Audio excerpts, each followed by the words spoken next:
तो आज की जो हमारी ये क्लास है यूजीसी नेट सोशल वर्क की। और हम बातचीत कर रहे हैं यूजीसी नेट सोशल वर्क के साथ साथ आप लोगों से एमपी सेट सोशल वर्क के बारे में यूनिट नंबर फर्स्ट में। आज यूनिट नंबर फर्स्ट में हम लोगों ने समाज कार्य की अवधारणा को पढ़ा है, समाज कार्य की परिभाषा को भी पढ़ा है और समाज कार्य के विशेषता उद्देश्य के साथ साथ हमने सिद्धांतों पर भी जिक्र कर चुके हैं। एक बार म्यूट हो जाइए, देखिए कोई बच्चे हैं जो अनम्यूट है। हमारा यूनिट नंबर फर्स्ट में जो है आपका एक समाज कार्य की प्रक्रिया बची है और प्रक्रिया के बाद हम लोग बातचीत करेंगे यूके और यूएसए का समाज कार्य प्लस इंडिया समाज कार्य का हिस्ट्री पर बातचीत करने वाले हैं, यानी इतिहास पर। तो ये क्लासेस कल चलेगी, समाज कार्य अमेरिका में इतिहास पर बात मैं कल शाम 6:30 बजे आप लोगों से करूंगा और 8 साढ़े 8 बजे जो क्लास होगी कल वो प्रश्नों पर होगी। समाज कार्य के कुछ प्रश्नों पर बातचीत करेंगे कल वाली क्लास में, ठीक है। और हम लोग यहाँ पर जो बात करने वाले हैं वो यूनिट नंबर फर्स्ट के आधार पे प्रश्न को बहुत ध्यान से पढ़ना है, जल्दबाजी नहीं करनी है, अपने मन से आप लोगों को बताना है, सोच के बताना है कि इसका सही जवाब क्या होना चाहिए। प्रश्न पहला है, समाज कार्य का संबंध निम्नलिखित में से किस विज्ञान से माना जाता है? क्या राजनीति विज्ञान से मानोगे, मानव विज्ञान से, सामाजिक विज्ञान से, कि इनमें से कोई नहीं?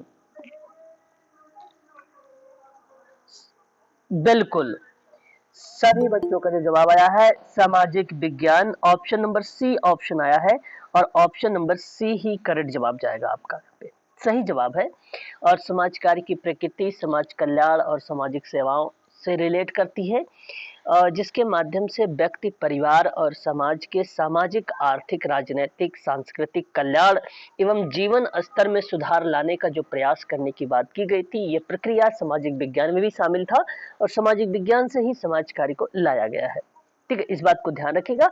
और यहाँ पे उन कल्याणकारी क्रियाओं का अध्ययन होता है जिनका उद्देश्य मानवतावादी दर्शन, वैज्ञानिक ज्ञान और प्रविधि निपुणताओं पर आधारित केस वर्क, ग्रुप वर्क और कम्युनिटी वर्क को एक सुखी और संपूर्ण जीवन व्यतीत करने में सहायता प्रदान करता है। ऑप्शन सी ही करेक्ट माना जाएगा। बात करेंगे नेक्स्ट क्वेश्चन के बारे में कि समाज कार्य उन कल्याणकारी क्रियाओं का अध्ययन होता है जिनका उद्देश्य होता है एकांतवादी दर्शन, मानवतावादी दर्शन, समाजवादी दर्शन और उदारवादी दर्शन। क्या जवाब सही जाना चाहिए क्वेश्चन नंबर सेकंड का?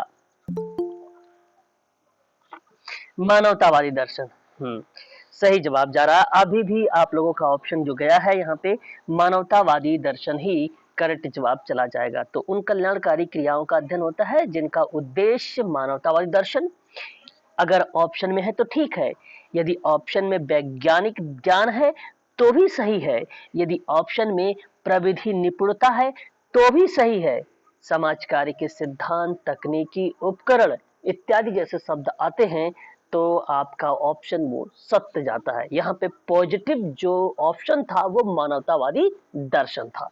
आगे बात करेंगे क्वेश्चन नंबर थर्ड के बारे में। सामाजिक क्रियाओं में सामाजिक और मनोवैज्ञानिक समस्याओं का अध्ययन होता है। ऑप्शन ए अतिक्रियावादी ढंग से, वैज्ञानिक ढंग से, व्यवहारिक ढंग से या सामाजिक ढंग से। बिल्कुल सही जवाब। अभी तक आप लोगों ने जितने भी प्रश्न की बात कर रहे हैं हम बेसिक प्रश्न हैं और ये बेसिक अवधारणा है समाज कार्य का, उन्हीं से प्रश्न बनाए गए हैं। और क्वेश्चन नंबर थर्ड का जो आप लोगों ने जवाब दे रहे हैं वैज्ञानिक ढंग से, और यही पॉजिटिव आंसर है, यही ऑप्शन आपका सही जाएगा, है ना। ऐसा ही कुछ प्रश्न था जो 14 मार्च 2023 को प्रश्न पूछा गया था, ऐसे ही सिंपल सिंपल से थे प्रश्न, है ना। आगे बात करेंगे, क्वेश्चन नंबर हमारे सामने 4 है और इस पर आप ध्यान रखिएगा। प्रश्न कहता है कि principle and practice of social work नामक पुस्तक के रचनाकार कौन है? इस किताब की तो पहली बात आप लोग ध्यान रखें, बिल्कुल हाँ लेन क्लार्क ही, हाँ बिल्कुल मैं यही पूछना चाह रहा था, आप लोगों ने अभी मुझे जवाब दिया है।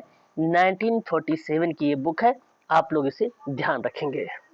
ठीक है, बहुत ही इंपॉर्टेंट नाम है ये, और ये वर्ष भी आप ध्यान रखेंगे 1947 में ये किताब आई थी। ठीक है, बात करेंगे क्वेश्चन नंबर 5 के बारे में। समाजकारी में मानवतावादी दृष्टिकोण की उत्पत्ति किस शताब्दी में हुई थी? क्वेश्चन नंबर आपके सामने फिफ्थ है ना? आप मुझे जरा जवाब बताएं, क्या जवाब इसका सही जाना चाहिए? ओके ओके ओके,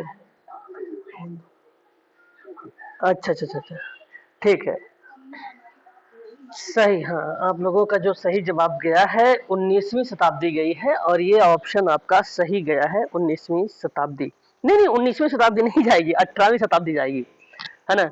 18वीं शताब्दी इज द राइट आंसर हो जाएगा यहाँ पे। सही जवाब जो जाएगा ऑप्शन नंबर आपका बी करेक्ट होगा, ना कि 19वीं। 19वीं शताब्दी में सर तो आधुनिक समाज कार्य आया, जिसको व्यावसायिक समाज कार्य की बात की गई थी, है ना? तो अब यहाँ पे देखिए, अगर मैं बदल दूं, कहूं कि व्यावसायिक दृष्टिकोण की उत्पत्ति किस शताब्दी में हुए, तब जवाब बताइए आपका क्या होना चाहिए? बिल्कुल, हाँ, तब वो 19वीं शताब्दी हो जाएगा, वो आपका करेक्ट हो जाएगा। तो जिन बच्चों ने ऑप्शन नंबर सी को लगाया था, उनका गलत जवाब हो जाएगा। यहाँ सही जवाब ऑप्शन नंबर बी माना जाएगा, 18वीं शताब्दी में हुआ था। बात ध्यान से सुनिएगा, ये लेन क्लार्क ने बताया था, ये लेन क्लार्क ने बताया है, principle and practice of social work की किताब में, जो 1947 में लिखा था। एक प्राचीन काल बताया था, एक मध्यकाल बताया था, और एक इन्होंने आधुनिक काल बताया था। प्राचीन काल में दान, दया, धर्म वगैरह को रिलेट कराया था। मानवतावाद में बेसिकली मानवता को रखा था, कि जहाँ पे आपको भाई लगा कि हमें इसकी मदद करनी चाहिए, तो आपने मदद कर दिया, मानवतावाद। ये 18वीं शताब्दी की बात हुई। और मानवतावाद को और प्राचीन काल को दोनों को प्लस करके, जिसको मिक्स कहते हो आप लोग, वह प्रक्रिया बनी आधुनिक काल का, और ये प्रक्रिया 19वीं सदी में आई। ठीक है, याद रखेंगे। आगे बढ़ते हैं। आधुनिक काल में समाज कार्य किस रूप में विकसित हुआ है? वैज्ञानिक रूप में, सामाजिक रूप में, व्यावसायिक रूप में? जी, एक मिनट, किसी बच्चे का एक मिनट, एक मिनट। हाँ सर, आप एक मिनट, किसी बच्चे ने अपना डाउट पूछा। हाँ बताइए सर, क्या कर रहे हैं आप? हम्म, जी, नहीं नहीं नहीं, प्राचीन काल का कोई जिक्र नहीं किया गया है किसी शताब्दी में। ठीक है, यदि आप इसको कहना चाहें तो 17वीं शताब्दी आप माने, 17वीं शताब्दी माने। ठीक है, प्राचीन, इसने प्राचीन युग में कोई ऐसा एग्जैक्ट हमें किसी किताबों में नहीं मिलता है, लेकिन 17वें युग में हमें देखने को मिला। 16वीं युग की बात आती है तो ये 1601 एलिजाबेथन का नाम आता है हमें, इंग्लैंड वगैरह को लेकर बात करना पड़ता है, नहीं 1601 वाला में वहां देखने को मिलता है। 17वीं शताब्दी में लेनिनग्राड की बात करेंगे तो आप प्राचीन युग को मान सकते हैं, गलत नहीं होगा आपका। और 18वीं में मानवतावाद हो जाएगा, और 19वीं में आधुनिक युग हो जाएगा। ठीक है सर, स्पष्ट? हाँ, अब बताइए जरा, हमें आधुनिक काल में समाज कार्य को किस रूप में विकसित करोगे? आप बताइए जरा मुझे। क्वेश्चन नंबर 6 आपके सामने। बिल्कुल सही जवाब आपने यहाँ पे जो जवाब बताया मुझे, व्यावसायिक रूप में। आपको बता दूं, यहाँ पे व्यावसायिक रूप ही आपका पॉजिटिव शब्द है। ठीक है, पॉजिटिव शब्द है, वैज्ञानिक रूप से बढ़िया शब्द आपका व्यावसायिक रूप है। और व्यावसायिक रूप में इन्वॉल्व है आपका वैज्ञानिक। वैज्ञानिक में व्यावसायिक इन्वॉल्व नहीं है, बात तो ध्यान रखिएगा। इन्वॉल्व व्यावसायिक शब्द में वैज्ञानिक विधि है, ना कि व्यावसायिक वैज्ञानिक में यूज है। ठीक है, इसलिए आपका option number C is the right answer होगा। क्वेश्चन नंबर 7, और ये प्रश्न आज ही आप लोगों ने किया है। कहा है कि शैक्षिक विषय के रूप में समाज कार्य की प्रकृति जो है, नेचर जो है, किस प्रकार की प्रतीत होती है? सामाजिक, व्यवसायिक, वैज्ञानिक या भौतिक? वैज्ञानिक, बिल्कुल करेक्ट जवाब, ऑप्शन नंबर आपका डी ही करेक्ट जवाब माना जाएगा। सोशल वर्क का जो नेचर है वो वैज्ञानिक ही मानता है। क्यों मानता है? क्योंकि इसमें वैज्ञानिक ज्ञान का प्रयोग किया जाता है। बिल्कुल, हम सामान्यतः विज्ञान किसी विषय के क्रमबद्ध ज्ञान को ही कहते हैं, और यह वह पद्धति है जिसका लक्ष्य अंतिम सत्य की खोज करना होता है। अर्थात घटना, तथ्य, वस्तु का विश्लेषण करना, ताकि हम कार्य कारण संबंधों का पता लगा सके। इसके लिए हम यहाँ पर यूज करते हैं वैज्ञानिक, और यही ऑप्शन आपका करेक्ट जाएगा, डी वाला। अगला बात करते हैं क्वेश्चन नंबर 8 के बारे में। बड़ा ही सोच समझ के जवाब दीजिएगा आप लोग। कह रहा है कि विज्ञान को क्रमबद्ध और व्यवस्थित ज्ञान के संकलन, संकलन का मतलब होता है कलेक्शन को, है ना, संकलन के रूप में किसने परिभाषित किया है? पिंकस या मिनहम या लिन क्लार्क या गुडेनहार्ट? गुडे वेरी गुड। मेरा एक और प्रश्न है आप सभी लोगों से कि समाज और व्यक्ति दोनों जो हैं एक दूसरे पर अनुसृत हैं या परस्पर निर्भर हैं, ये स्टेटमेंट किस विद्वान ने कहा है? बताइए। हाँ, गार्टर हैमिल्टन ने ये बात समाज कार्य के विशेषता में बताई है। कहाँ पर बताई है? समाज कार्य की विशेषता में बताई है।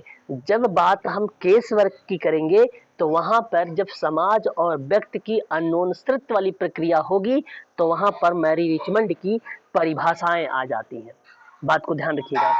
एक और प्रश्न आप लोगों के सामने है मेरा कि आप मुझे बताइए, संपूर्ण निदर्शन का एक लघुत्तर भाग है व्यष्टि या अंश, तो आप बताओ ये परिभाषा किसने दिया है?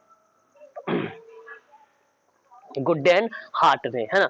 एक्टिव रहिए आप सभी लोग, एक एक पॉइंटों को समझिए आप लोग। ऑप्शन नंबर सी जो जवाब दे रहे हैं यही करेक्ट जवाब होगा। बड़ा ही अच्छा सवाल आपके सामने, क्वेश्चन नंबर 9, समाज कार्य का मुख्य लक्ष्य बताइए कौन सा होगा? पहला ऑप्शन सुनिए पहले बात को फिर जवाब दीजिएगा। व्यक्ति